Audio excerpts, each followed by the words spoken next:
Hey everyone, welcome back to another episode of Frozen Oil. And the Chicago Blackhawks take on the Edmonton Oilers. Everybody probably thought this was going to be a walk in the park. I thought the Oilers honestly were going to blow these guys out of the water. But the Blackhawks had something else to say about that. So let's get into these stats here right away. I like this view better. What do you guys think? So, final score, Oilers 4 in OT. The Blackhawks 3. And the Oilers had a 3-1 lead in this game with 7 minutes left in the third period, and somehow they let the Blackhawks get back into the game. A lot of fans are obviously worried about that and their ability to close out games, but sometimes some unlucky things happen. I think this game was a little bit different than the other ones where kind of the Oilers had leads and kind of blew them, but those were some big chances, tough for anyone to stop those goals. So shots on goal, 38 for the Oilers, 32 for the Blackhawks. Face off, the Oilers get back into the winning column, 51-49. Power plays, Oilers go 1 for 4. And the Blackhawks go 1 for 1. Penalty minutes, 8-2. Hits, 18-17 in favor of the Blackhawks.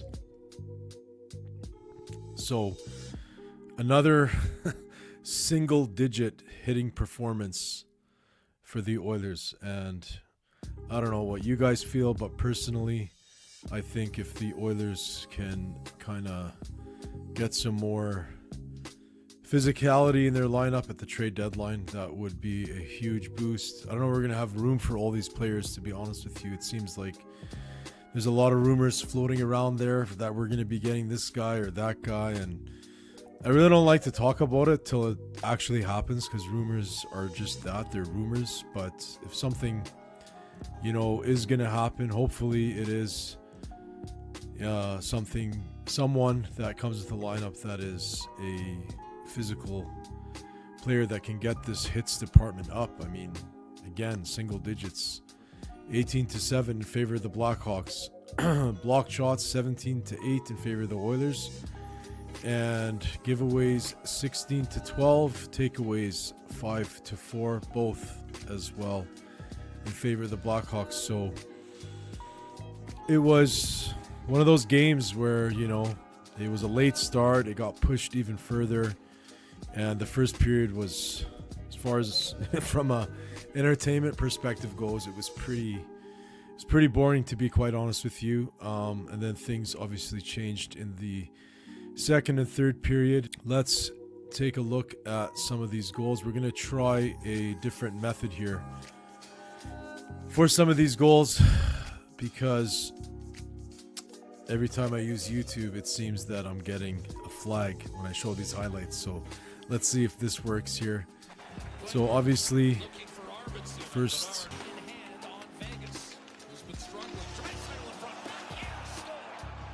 and finally,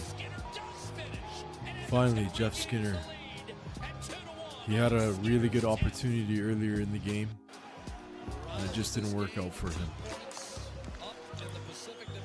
So nice to see Jeff Skinner get another goal there, and hopefully that's going to be enough to see him more often on the first couple of lines. Now 2-1 Oilers, or 2-3 in overtime. So again, great game. A little bit too much drama there to let the Blackhawks back into the game, and to be doing this. It's been really fun, and we're really looking forward to crank things up for the playoffs here on Frozen Oil. And speaking of X, we are on X. You can follow us at Frozen Oil Hockey. Put out some funny stuff on there, so it's pretty good. And back to X here. So let's take the first one here from Adam. Calvin Pickard blessed us with a win, just like he blessed the people of Rogers Place with donaires. That's him there shooting some donaires. And yeah, I wanted to show that because Calvin Pickard played an amazing game. He made big saves there in the first period. The Oilers seemed like they were tired. I don't want to say asleep, but they definitely looked tired. They didn't have their legs. Obviously that changed in the second and third period, but Calvin Pickard really kept them in the game.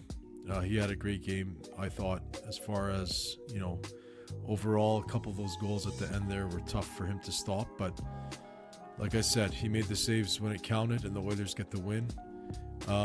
Here is the next one from Captain Jack at Oilers Jack. Hart candidate frontrunner Leon Draisaitl is currently leading the entire NHL in goals 38, points 81, game-winning goals 9, even strength goals 28, even strength points 59, and face-offs thrown out of 1,345,234. So I just thought that was hilarious because he does get thrown out of a lot of face-offs. So that was really funny. And yeah, Draisaitl is number one in the NHL right now with points. So awesome, and hopefully he gets that Hart Trophy. Here's one from Oilers at OilersGuy18. His first game where he gets an actual chance with 97 or 29 and he scores. Jeff Skinner is a goal scorer. The top six needs more scoring. Give him a bigger leash knob. And I agree there. I've been saying it. If you go back and look at these episodes, I've been saying it from the beginning of the season. Why he's not on the top two lines, I don't know. But he's starting to prove his worth, and it's going to be tough for Knoblauch to say no the way he's playing now. So he's been there defensively, and he's playing offensive. He's putting some points in offensively. So hopefully we see more of Jeff Skinner in the top six. Here is one from Bouchard Believer at Oiler Enjoyer. Wow, who could have guessed Draisaitl passing to Skinner would result in a goal?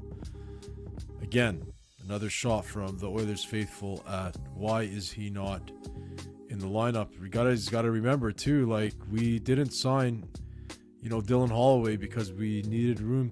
He occupied $3 million of our cap there on free agent frenzy. So, we want this guy to do good. Like, we gave up a lot to make sure that he's on our team, and hopefully he is that guy for the playoffs at least. Anyways, here's one from Tyler DT. Don't know if anybody has noticed, but if the other team starts playing heavy forecheck hockey, the Oilers effing suck against that.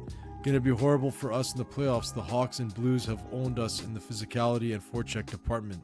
This isn't good. And yeah, again, after today's game, 7 hits the whole game. Like, come on, you're playing the Blackhawks here too. And if you're gonna get back to the Stanley Cup Finals, you are going to need to be physical, and obviously, getting Evander Kane back is going to help that. But I still think that the Oilers need some extra physicality in the bottom six, so hopefully they address that at the trade deadline. Moving on here to Oilers John at Oilers John. Mediocre goalies absolutely love playing the Oilers, and I don't know if he's mediocre, but it just seems like every time the Oilers are playing a team, especially a team below them in the standings, their goalie just stands on their head, and today was another example. Here's a really good one from Vintage Oilers. Glenn Sather, when asked about the Blackhawks fans drunk. Let's just hear the clip here, because this is awesome. Drunk, they drink. Building, they're out of control. They do a lot of things they shouldn't do. But I guess they pay their $12 or $15 or $20, and if they want to come here and drink, that's up to them. Drunk, they drink an awful lot in this building. They're out of control. They do a lot of things they shouldn't do. But I guess they pay their $12 or $15 or $20, and if they want to come here and drink, that's up to them. Wow, if Slats is praising on how drunk the Chicago fans get, it must be a riot to go watch a game in the Madhouse on Madison. I'll tell you that. Here is one from Sabermetrics at Sabermetrics. Happy to see Jeff Skinner playing well again with the Oilers. Will always be one of the most entertaining Sabres of all time. I wish him playoff success. So we're even getting some love from Sabre fans, so that's pretty cool to see. Thanks for that, Sabermetrics. Here's one from NWO, New World Oilers. Edmonton and Colorado might be destined for a first-round collision course. After losing Rantanen, they don't scare me anymore. What was a three-headed dragon is now a two-headed deformed salamander. Obviously, NWO is pumped for the playoffs, doesn't care who we play. Here's one from DNL at Oiler Analytics. Leon Draisaitl, goals 38 first, even strength goals 28 first, points 81 first, even strength points 59 first. At this point, who even is McKinnon? Yeah, Draisaitl's just having an unbelievable year. You gotta love the dog though in McKinnon. He's called the dog for a reason. He is unreal. You'd love to have him on your team, but Draisaitl is just on fire. Here's one from Oilers Top 50 Stats. Calvin Pickard's 26th career win as an Oilers goalie passes Eddie Mayo for the 17th most wins in Oiler franchise history. So congrats there to Picks. And as a backup goalie, you're moving up pretty quick in the rankings. And here is one from the Edmonton Oilers. Goodnight, Oil Country. And you have Jeff Skinner with the belt and the Boglin, as I call him, Matthias Janmark with the hard hat. So that's going to do it for X. And if you're still watching the video at this point, we will let you know what we've been kind of up to here on Frozen Oil. We just finished recording last night. That's why it took this video a while to get out to you guys. But just finished recording the Trivia Challenge 3. And that was a blast. And we told Sam, like, you got to make this way easier than the ones before. So that's right now in editing. So we'll have that to you here probably during the break here for the Four Nations face-off. And also we are working on a playoff kind of video that's coming up, and we went today, and Wayner and I were shooting it, and it is going to turn out awesome. Looking forward to that too. I don't want to give away too much on that. It's supposed to be a surprise, so we'll get to that when it does. And yeah, that's about it. So thanks so much for watching. We really appreciate it, and most importantly, go Oilers, go. Frozen Oil Hockey, the channels you need. Oilers on the ice, unstoppable speed.